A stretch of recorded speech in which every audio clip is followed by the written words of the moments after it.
Merci d'être sur la télévision Labari pour suivre le journal de ce jour, samedi 19 août 2023. Mesdames et messieurs, bonsoir et bienvenue à tout ça. Nous débutons ce journal avec une manifestation de soutien au Conseil national pour la sauvegarde de la patrie CNSP. En effet, ce sont les femmes nigériennes notamment qui se sont retrouvées ce samedi matin au rond-point escadrille de Niamey pour une grande manifestation au cours de laquelle elles ont réaffirmé leur ferme soutien au Conseil avant d'exiger le départ des militaires français du territoire national. Voyons tout cela avec Asama Oseidou et Nasser Seydou. Elles ne sont pas restées en marge dans la lutte pour la défense de la patrie. Malgré leur charge familiale, les femmes nigériennes de Niamey, la capitale, se sont donné rendez-vous ce samedi 19 août 2023 au rond-point Escadrille, à quelques mètres de la base des militaires français. Toutes ces femmes sont sorties pour dire non aux injonctions de la communauté internationale, particulièrement de la CEDEAO, dans la gestion des événements en cours au Niger, nés de la prise du pouvoir par le CNSP le 26 juillet dernier. Cette grande mobilisation des femmes, c'est également pour marquer leur soutien total au Conseil national pour la sauvegarde de la patrie CNSP. Aujourd'hui, on ne peut pas dire à nos héros merci. Ça dépasse le merci. Mais ce qu'on veut, ils ont pris le pouvoir pour trois choses. Pour l'insécurité, ils ont pris pour la malgouvernance, ils ont pris pour la pauvreté. Il faut qu'ils voient ces trois points-là partout. Tant qu'à l'armée française, si nous sommes soudés, ils sont obligés de quitter. Et la CEDEAO de ne plus nous stresser, les femmes là sont déjà stressées, ils ont quitté à pied chez eux. Ma présence ici, c'est vraiment pour montrer ma détermination par rapport au soutien des militaires. Et pour cela, nous demandons, en tout cas, que la base française quitte notre pays, parce qu'il nous met dans tous nos états. On ne doit pas être stressé pour une tierce personne qui ne connaît même pas la valeur du Niger. Nous sommes des Nigériennes et on a besoin des Nigériens pour lutter par rapport à notre souveraineté. Nous sommes là pour dire non aux sanctions inhumaines, inacceptables de la CEDEAO, pour dire non à une intégration militaire à notre sol, pour dire aux armées françaises de quitter notre pays. Ils sont là illégalement parce que l'Assemblée n'a pas ratifié. Ils sont là illégalement parce que les autorités actuelles les ont dit de quitter. Ils ont dit qu'ils ne vont pas quitter. Donc ils sont là illégalement. C'est une occupation illégale de notre sol. Elles nous demandent de quitter tout simplement le Niger. Ainsi, sans réserve aucune, ces femmes qui bénéficient du soutien des pays amis du Niger se disent prêtes aussi à attacher leur pagne pour défendre le Niger aux côtés des autres couches sociales du pays. Nous demandons vraiment une fois de plus que l'armée française quitte notre territoire pour qu'on soit une fois de bon à l'aise. Nous souhaitons une très bonne chance pour nos militaires, que ce soit les militaires du Burkina, du Mali, de la Guinée et surtout du Niger.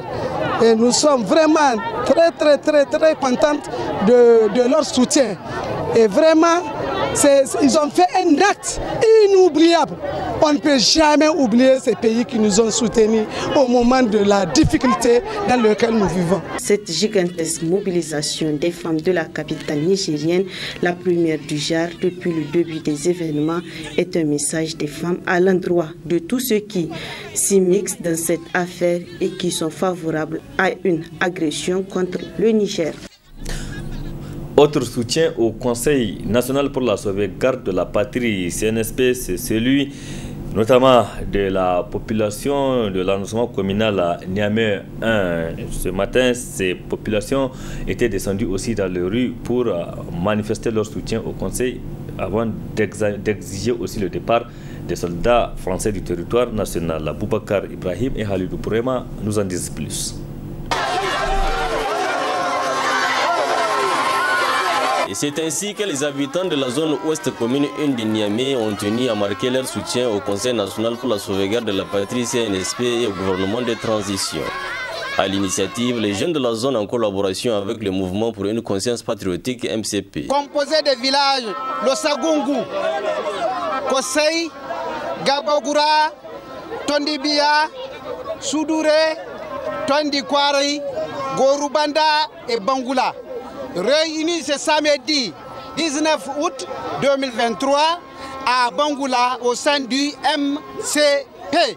Nous, le comité du MCP et les villages cités ci-dessous, aimerons faire une déclaration en apportant notre soutien indéfectible au CNSP, aux forces de défense et de sécurité, et surtout à son excellence, le général de brigade Abdourahmane Kani, surnommé Kani par les Nigériens, dans la lutte pour la liberté et l'esclavagiste, dans leur bravoure inlassable, qui ne ménageront aucun effort pour le bien-être de la population nigérienne. Ils n'ont pas manqué de condamner les sanctions imposées par l'extérieur. Nous, peuple nigérien de la zone ouest, de la commune 1 de Niamey, condamnons fermement les sanctions qui nous ont été infligées par les Occidentaux en général, la France en particulier, ainsi que ses marionnettes regroupées au sein de la CEDEAO, qui ne sont rien d'autre qu'une association destinée au service de la France. Donc, ces soumissionnaires du président Macron, tout en oubliant qu'ils ont été élus par le peuple. Nous, comité du MCP et les villages, invitons le peuple nigérien à faire preuve de détermination, de vigilance pour toute tentative pouvant déstabiliser le pouvoir en place. À noter enfin qu'à travers toujours cette manifestation qui est partie de Tondibia à Bangoula, les organisateurs n'ont pas aussi manqué d'inviter le Conseil national pour la sauvegarde de la patrie au respect de ses engagements et des attentes du peuple nigérien. Le soutien au Conseil national pour la sauvegarde de la patrie CNSP, c'est aussi celui des Nigériens vivant aux États-Unis d'Amérique. Ces compatriotes, ils se sont retrouvés, eux, à la devanture de l'ambassade de France aux États-Unis pour manifester hier vendredi. Au cours de cette manifestation, ces Nigériens ont dénoncé toute intervention militaire contre le Niger. N'est-ce pas, Adam Soumana? La patrie ou la mort. La patrie ou la mort. Merci, camarades. Ce message de la diaspora nigérienne vivant aux États-Unis d'Amérique se veut on ne peut plus clair à l'attention de la France, dont la représentation diplomatique au pays dit de l'oncle Sam accueille par la présente cette manifestation. Une manifestation qui vise à dénoncer l'ingérence de la France et de certains pays de la CEDEAO dans les affaires internes du Niger. Les petits présidents de l'Afrique de l'Ouest, regroupés en club de mafia, sous le pseudonyme de CEDEAO, poussés par les parrains occidentaux, en particulier la France, menacent d'intervenir militairement au Niger pour, disent-ils, réinstaller le président déchu, Mohamed Bazoum, au pouvoir. Cette attaque, si elle devait avoir lieu, aura pour conséquence de semer le désordre et le chaos dans la sous-région ouest-africaine et aggraver davantage la situation sécuritaire déjà trop délétère. Au-delà même de ces menaces et de toutes les autres sanctions inhumaines et illégales actuellement imposées sur le Niger, c'est l'arrogance et la condescendance traduisant la conduite de la France et de la CEDEAO que nous voudrions dénoncer ici et rappeler en même temps au petit Emmanuel Macron et ses laquais d'Afrique que ces méthodes de gouvernance de l'ère coloniale sont désormais révolues. Ainsi, après une analyse pertinente de la situation sociopolitique au Niger, la diaspora africaine vivant aux États-Unis d'Amérique est debout, engagé comme un seul homme pour dire 1. Non à toute intervention militaire au Niger de la CEDEAO sous couvert de la France. 2. Non à une deuxième Libye en Afrique. 3. Non à l'ingérence française dans les affaires intérieures de nos pays. 4. Non à la présence des bases militaires françaises en Afrique, en Côte d'Ivoire, Djibouti, Tchad et au Niger. Out. Avant de finir mon propos, permettez-moi de rendre un hommage mérité au grand peuple du Mali, du Burkina et aujourd'hui le Niger. Et sans oublier bien sûr toute l'Afrique debout et consciente. Les compatriotes, Chers compatriotes africains, la lutte vient de commencer. Il doit être permanente pour une libération totale de l'Afrique, pour une Afrique libre et réellement indépendante. La lutte continue. Au vu du soutien dont jouit le peuple nigérien de la part des peuples frères de la sous-région, l'on peut sans risque de se tromper dire que l'heure de l'éveil de conscience a sonné, c'est la jeunesse africaine. Des États-Unis, retour ici au Niger et direction département d'Essaï, commune rurale de Ouro Dialajo, où les habitants donc, de cette commune et alentour étaient victimes d'actes terroristes notamment, et ces populations ont été contraintes à quitter leur zone d'habitation du fait des menaces de groupes terroristes. Après la prise du pouvoir du 26 juillet dernier, ces ressortissants donc, de cette commune se sont retrouvés ce matin ici à Niamey pour rendre une déclaration dans laquelle ces populations ont apporté leur soutien au Conseil national pour la sauvegarde de la patrie. La déclaration est lue par Mme Sédoukou Hadjidatou Sissé. Nous, ressortissants de la commune rurale de Ouro Dialajo, prenons acte des nobles intentions de nos vaillantes forces de défense et de sécurité. Exprimons la souffrance quotidienne liée à la présence massive des terroristes et autres bandits armés qui pullulent dans la commune. Fondons un grand espoir des lendemains meilleurs pour ces populations traumatisées et terrorisées, car l'insécurité étant l'une des principales causes de la prise du pouvoir par le CNSP. En effet, plus du tiers des habitants de Ouro Dialajo ont été contraints de quitter leur village et devenir des réfugiés dans leur propre pays. Ils sont répartis dans les communes de Saï, Toro di Makalondi et la ville de Niamey. Les nombreuses incursions de ces hommes sans foi ni loi continuent de laisser un décompte macabre à morts, blessés et déplacés. De la rive droite du Gorobi à la frontière du Burkina Faso, les populations restantes sont laissées à elles-mêmes et vivent sous le diktat de ces bandits de grand chemin. Nous, ressortissants de la commune de Ouro Dialajo, apportons notre soutien indéfectible au CNSP. Condamnons avec la dernière énergie les agissements de la CEDEAO tendant à asphyxier le peuple nigérien déjà éprouvé par l'insécurité et autres crises alimentaires. Demandons le départ sans délai des troupes françaises de notre pays. Enfin, nous demandons au CNSP de créer les conditions nécessaires pour le retour de nos populations déplacées, évaluées à plus de 8000 personnes dans leurs villages respectifs. La population de la commune rurale de Makolondi aussi était sortie à travers une déclaration, elle aussi pour soutenir le Conseil national pour la sauvegarde de la patrie. Pouvant tout cela avec Nafissa Zakou et Abokar Souli. C'est dans une unité et une convergence d'opinions inédite que les populations de la commune rurale de Makolondi décident d'assumer leur rôle devant l'histoire et le contexte particulier de notre patrie, le Niger. Ainsi, par cette déclaration, elles affirment dignement et fièrement leur soutien au Conseil national pour la sauvegarde de la patrie CNSP et tous ses collaborateurs, au premier rang le général de brigade Abdraman Tchani. Nous sommes aujourd'hui à Niamey pour exprimer notre soutien aux nouvelles autorités de notre pays parce que dans l'agonie du déclin irréversible de leur pouvoir, des partisans du pouvoir déchu ont sémé l'intoxication et la psychose de l'esprit de la population de la commune rurale de Makalondi.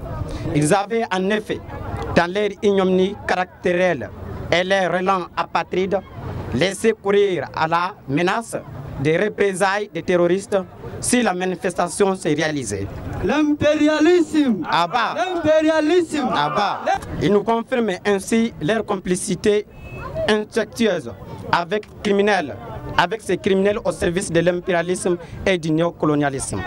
Qu'ils se rassurent, la commune rurale de Makalondi et sa population resteront dignes et se mettront du côté du vaillant peuple nigérien pour la sauvegarde de la patrie et l'indépendance totale de notre terre, riche et bénie par le Créateur suprême.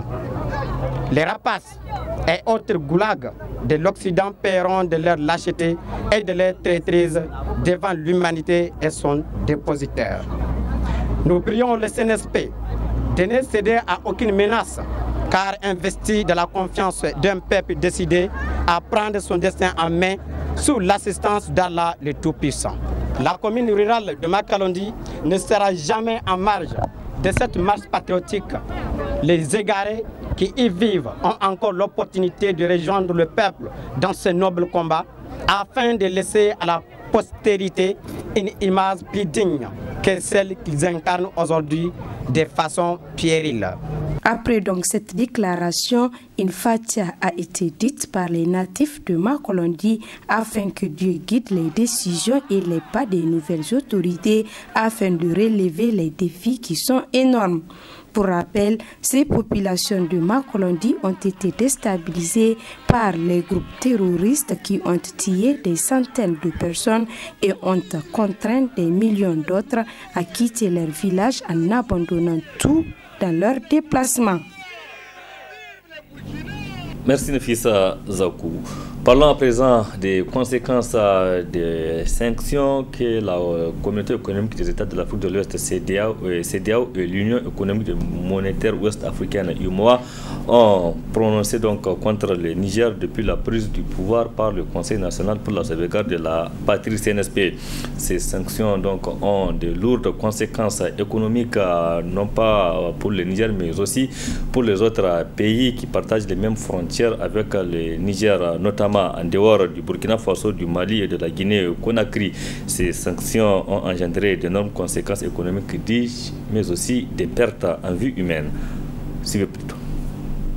Au lendemain de la prise du pouvoir par le Conseil national pour la sauvegarde de la patrie CNSP le 26 juillet 2023, le Niger vit sous sanction de la communauté économique des États de l'Afrique de l'Ouest, CEDEAO, et de l'Union économique et monétaire ouest-africaine, UEMOA. Des sanctions iniques et jugées d'injustes qui sont malheureusement dénoncées par les Nigériens, mais aussi par les populations des pays frontaliers du Niger qui ont décidé de fermer leurs frontières. Ces sanctions, que beaucoup qualifient d'inhumaines, ont engendré d'énormes conséquences au Niger et dans certains pays de l'espace.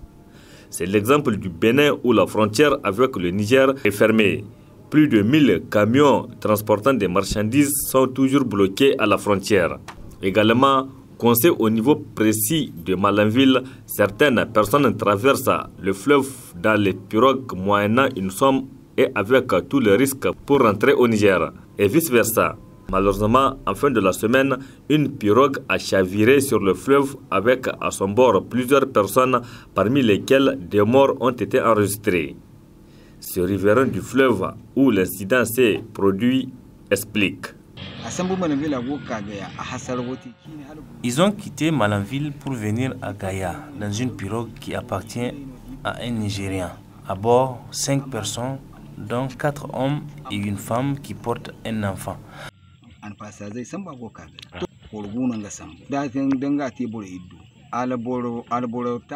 L'incident s'est produit la nuit aux environs de 2 heures du matin.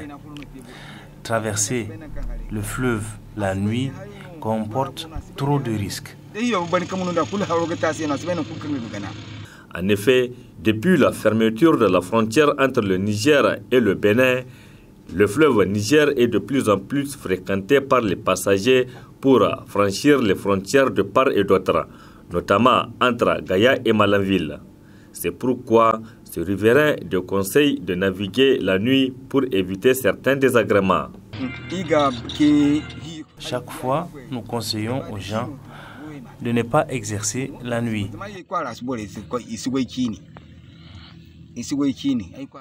En tout cas, moi, mes éléments ne travaillent pas la nuit. Les institutions sous-régionales, à savoir la CEDEAO et l'UEMOA, en infligeant ces sanctions contre le Niger, dont les conséquences sont multiples et multiformes sur le quotidien des populations de l'espace commun, seront responsables devant l'histoire, mais aussi responsables devant tout ce qui adviendrait aux populations. Le nouveau ministre du pétrole, des mines et de l'énergie renouvelable, Mahaman Mustafa Barke, a organisé ce samedi une série de rencontres avec les différents responsables centraux des services relevant de son département ministériel. Il s'est agi pour le nouveau ministre de rappeler les nouvelles directives données par le chef de l'État pour le bon fonctionnement de ce ministère stratégique pour le Niger. Adam Soumana et Sadoumi pour le compte rendu. C'est avec une oreille attentive que les responsables des différentes structures de mines, du pétrole et de l'énergie ont suivi les exposés faits par leur ministre de tutelle relativement aux nouvelles directives pour la bonne marche de cet important département ministériel. Une rencontre en 3 phases émaillée d'échanges fructueux dont le ministre nous fait la synthèse. J'ai informé l'ensemble des responsables des structures qui sont sous notre tutelle que nous allons bientôt diligenter des audits pour faire le point de la situation à tous les niveaux. Et à partir du point de cette situation, nous allons identifier les causes et maintenant envisager les solutions. Ça a toujours été, nous, notre démarche.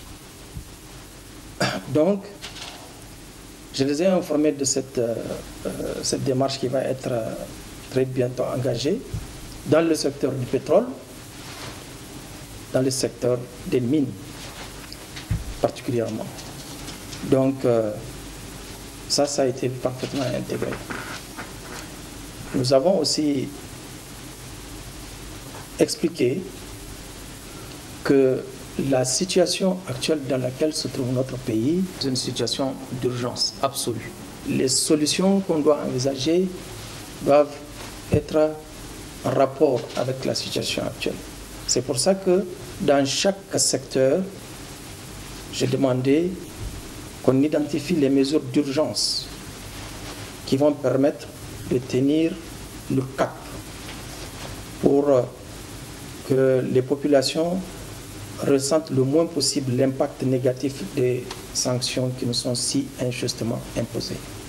En marge de ces échanges, l'un des responsables de la Nigérienne d'électricité, la Nigélec, a bien voulu éclairer l'opinion publique sur la situation de fourniture en énergie électrique dans l'ensemble du pays. Dans la région de Fleuve, nous avons 2 centrales qui produisent l'électricité à l'absence de la ligne interconnexion avec le Nigeria. Donc à Gorubanda, nous avons une capacité de production normalement de 100 MW. Nous avons un groupe qui est maintenant sous l'eau qui n'est pas disponible. Les 3 autres groupes nous produisent 54 MW.